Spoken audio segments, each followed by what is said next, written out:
الحق من ربك فلا تكونن من الممترين.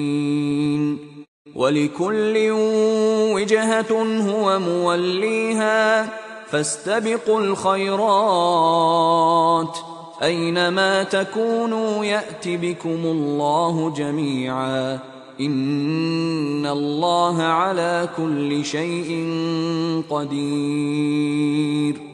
ومن حيث خرجت فول وجهك شطر المسجد الحرام وإنه للحق من ربك وما الله بغافل عما تعملون.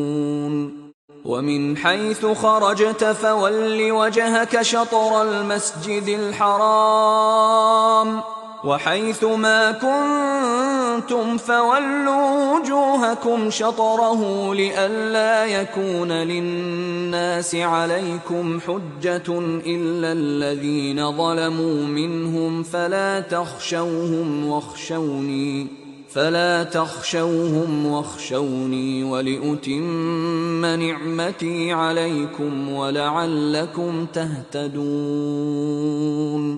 كما أرسلنا فيكم رسولا منكم يتلو عليكم آياتنا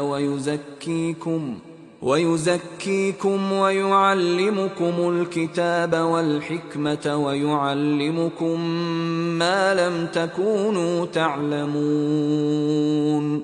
فاذكروني أذكركم واشكروا لي ولا تكفرون. يا أيها الذين آمنوا استعينوا بالصبر والصلاة إن الله مع الصابرين. ولا تقولوا لمن يقتل في سبيل الله أموات بل أحياء ولكن لا تشعرون. ولنبلونكم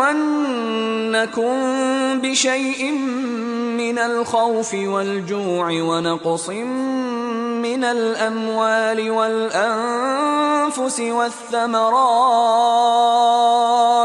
وبشر الصابرين الذين إذا أصابتهم مصيبة قالوا إنا لله وإنا إليه راجعون.